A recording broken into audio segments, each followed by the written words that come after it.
بسم اللہ الرحمن الرحیم رب اشرح لی صدری ویسر لی امری واحلل عقدۃ من لسانی یفقہوا قولی۔ السلام علیکم ورحمۃ اللہ وبرکاتہ۔ کیسے ہیں آپ سب لوگ؟ امید ہے خیریت سے ہوں گے انشاءاللہ۔ آپ سب کو ہمارے چینل قرآن لرننگ میں خوش آمدید۔ آج کا ہمارا ٹاپک ہے مد عارض کے بارے میں۔ مد عارض کیا ہے اور اس کا قاعدہ کیا ہے، اس کو کیسے پڑھا جاتا ہے، اور جیسا کہ میں نے پچھلے لیسن میں مد کے سمبل بتائے تھے کہ مد کے سمبل یہ ہوتے ہیں، اور آج کا جو ٹاپک ہے مد عارض کا، اس کو ہم نے آپ کی آسانی کے لیے پوائنٹس میں کنورٹ کیا ہے۔ 3 پوائنٹس میں نے نکالے ہیں جو کہ آپ کو سمجھانے کے لیے۔ سب سے پہلا ہے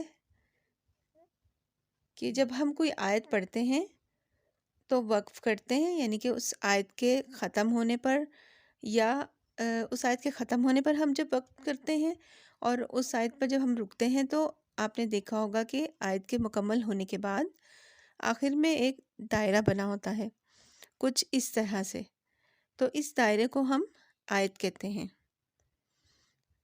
اور نمبر 2 پوائنٹ ہے اس کا، جب ہم کسی آیت کو پڑھتے ہیں تو ہمارا سانس ٹوٹ جاتا ہے تو ہم رک جاتے ہیں اور پھر وقف کرتے ہیں، یعنی کہ جو وہاں پر ہمارا رکنا ہوتا ہے وہ وقف کرنا ہوتا ہے۔ اب اس کے 2 پوائنٹ ہو گئے یہ۔ جیسے میں یہ آیت پڑھتی ہوں، اس کی مثال میں آپ کو دیتی ہوں کہ ہم وقف کس طرح سے آیت کے بیچ میں کر سکتے ہیں، کہ جہاں پر ہمارا سانس ٹوٹ جاتا ہے ہم وہاں پر رک جاتے ہیں، یعنی کہ ہم نے وقف کر لیا۔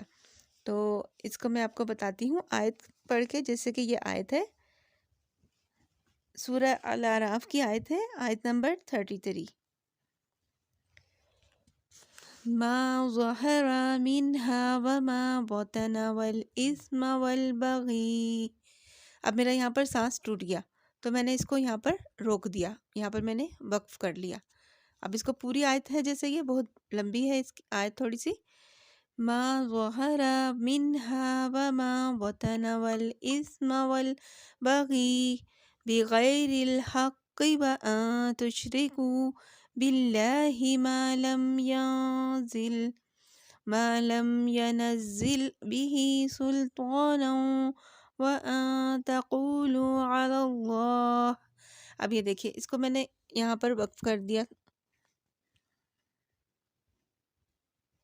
تو ہم اس طریقے سے بھی کر سکتے ہیں کہ جب ہم آیت پڑھ رہے ہیں، آیت لمبی ہے، ہم آیت کو پڑھتے ہیں لیکن ہمارا سانس ٹوٹ جاتا ہے، تو جب ہم وہاں پر رکتے ہیں تو بس وہ ہم نے وہاں پر وقف کر دیا۔ اسی طرح جب ہم کوئی اور آیت پڑھتے ہیں اور اس میں علامت کوئی آتی ہے، جیسے یہ تو آ گیا، لام الف آ گیا، سین کاف تا ہا آ گیا، جیم آ جاتا ہے، تو ہم رک جاتے ہیں، ہم یہاں پر وقف کرتے ہیں۔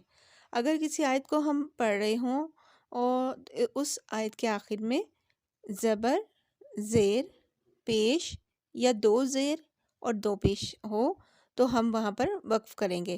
یعنی اب ہم یہ آیت جیسے ہے، کہیں پر بھی یہ آیت کے یہ سمبل جو ہیں زبر، زیر، پیش، 2 زیر اور 2 پیش کہیں پر بھی آ جاتے ہیں، تو جہاں پر ہمیں رکنا ہے آپ کو پتہ ہی ہوگا کہ ہم کہاں کہاں رک سکتے ہیں، کہاں تک مطلب ہم کہاں پر ہم وقف کریں گے۔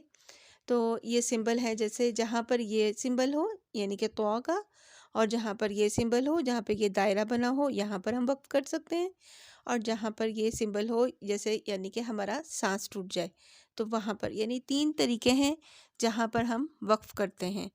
نمبر 1 تو یہ ہے جہاں پر یہ تو ہوتا ہے بنا ہوا، اور یا لام الف بھی ہوتا ہے، یہ دائرہ ہوتا ہے، اور دوسرا یہ کہ ہمارا سانس ٹوٹ جاتا ہے، وہاں پر ہم وقف کر سکتے ہیں۔ تو ان 3 جگہوں پر ہم وقف کر سکتے ہیں۔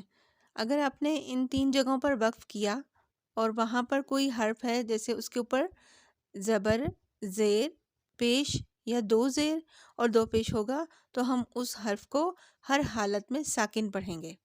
یعنی کہ جب کوئی حرف ہے ہم اس کو وہاں پر وقف کر رہے ہیں، 2 پیش آ رہے ہیں یا 2 زیر آ رہے ہیں اس کے اوپر، یا 1 پیش اور 1 زیر یا زبر ہوگا، تو ہم وہاں پر اس حرف کو ساکن کر کے پڑھیں گے۔ اس کی مثال میں آپ کو دیتی ہوں، جیسے یہ ہے سورہ فاتحہ میں الحمد للہ رب العالمین، اس کو کیسے ہم پڑھیں گے؟